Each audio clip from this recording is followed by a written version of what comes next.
Hi, are you one of those people that wishes you could get Banjo-Kazooie going on RetroArch so you could run it on your PC and on your phone? See, I also use Project 64, but I can't use Project 64 in RetroArch. That's pretty much why I use Mupen 64 in RetroArch on my phone and my PC. But normally when you start Banjo-Kazooie, you're going to get something like this. Banjo-Kazooie is, by the way, one of the hardest games to set up and get it to work right on Nintendo 64, and you're about to see why.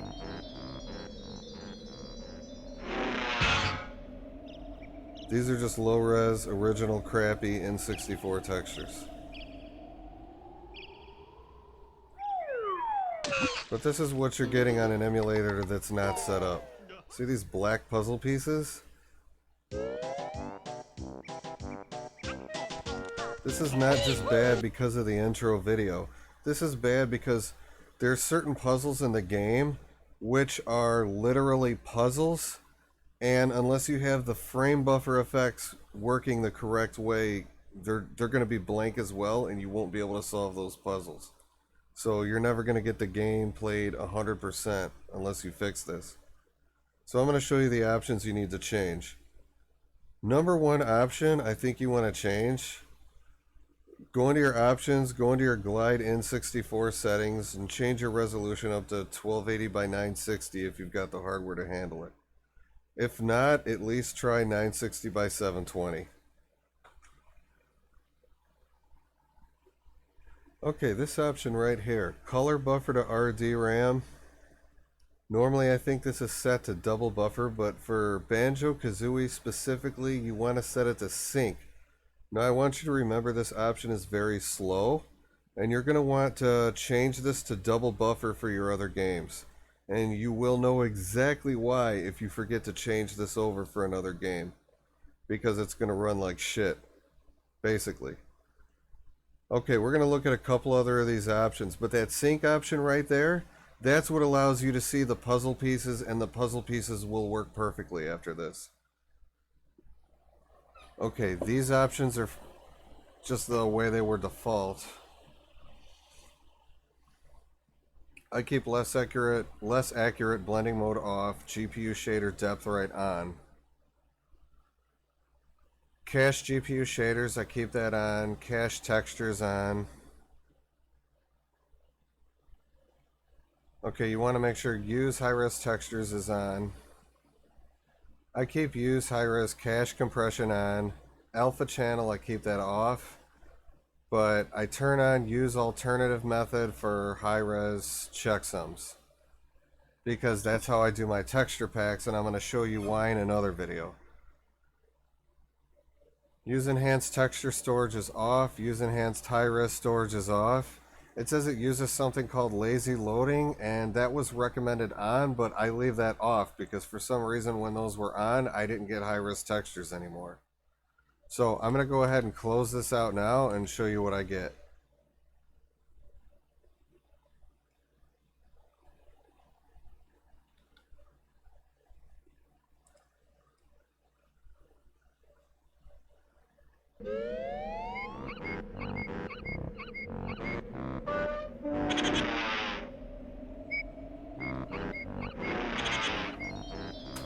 Oh, do I have turbo? I can speed this part up. I'm just sitting here watching this, but I can speed it up. So now the puzzle pieces work perfectly.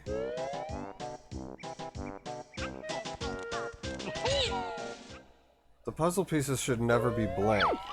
They're always supposed to have images associated with them, but that's always a frame buffer effect. And those frame buffer effects will always slow down other games, which is why you have to remember to change sync over to double buffer. So now, say you have an HTC pack of high-res textures for this, and you want to know where to put it.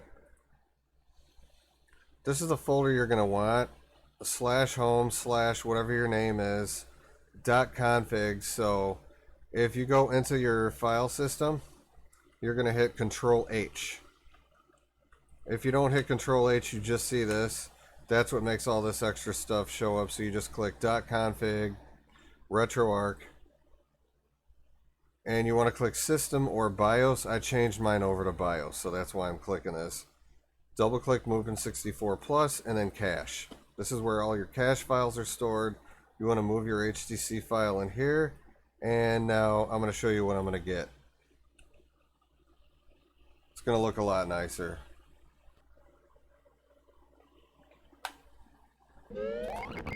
Let's skip the intro. I'm using a texture pack called Painty by Nikachu. Okay, let me fast forward a little bit here. Just so you can see what the characters and everything look like.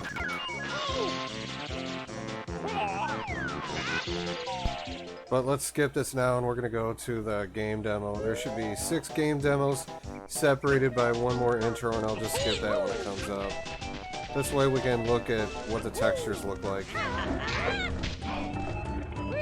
The game looks nice in HD, and the puzzle pieces function perfectly. So everything functions 100%. You can play this from start to finish just like you're on a real Nintendo 64. I think RetroArch's one of the most amazing things I've ever seen. But the cores are what make it possible.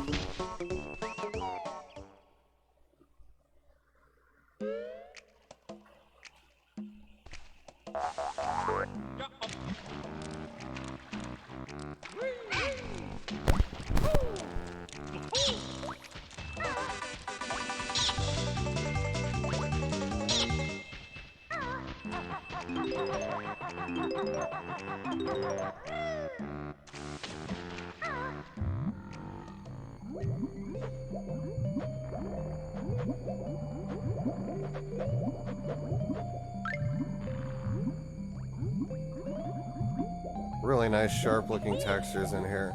Everything looks crisp and clear. I have to say the guys who make the cores are amazing. The guys who make RetroArch are amazing. It all comes together into one really big amazing thing.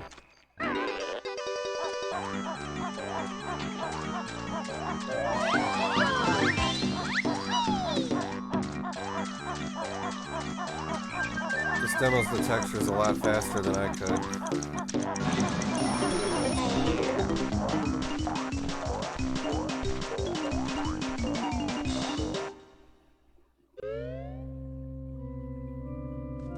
Oh yeah, I remember the piano.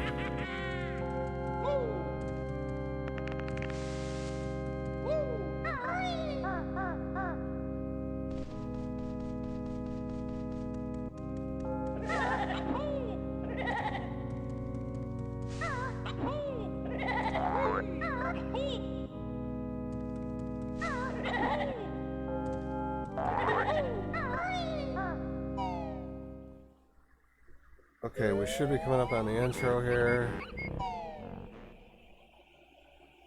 Now let's check out the last few demos.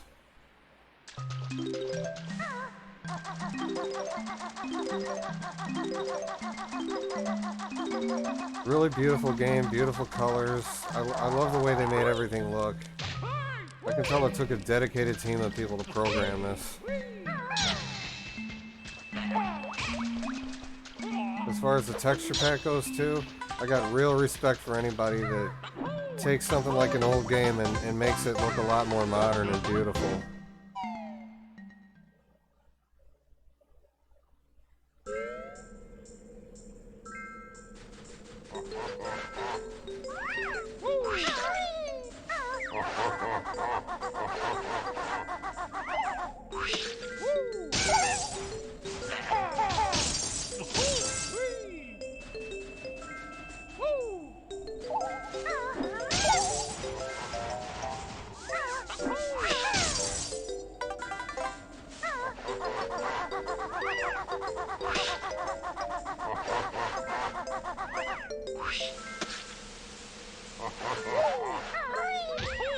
This is, in my opinion, one of the coolest platformers of all time.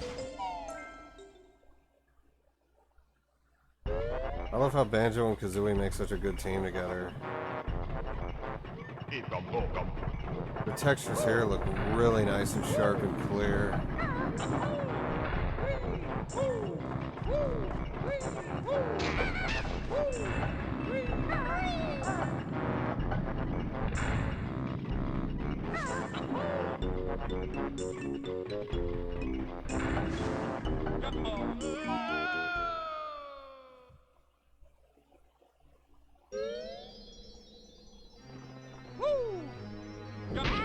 This should be the last demo.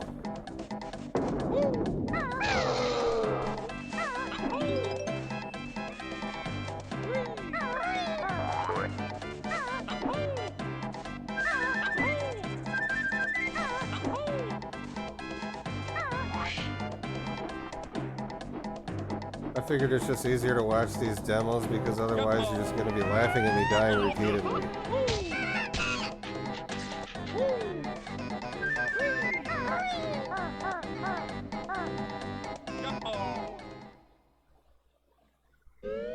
That should be it. Now I think it just goes back to the regular demos.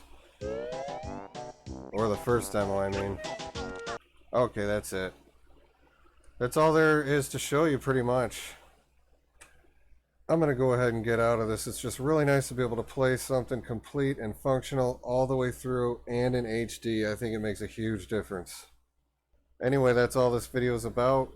Thank you for watching, and don't forget to watch my next video about how to take these rice texture packs and convert them to one HTC file, because instead of showing you where to download these, I had a real problem finding these. I mean, I could hardly find any of these anywhere. You might as well get Windows and Project 64, get the new version 3.0, and just do it the right way. Anyway, if you want to check that video out, there should be a link in the description below. Thanks again for watching, and you have a great night.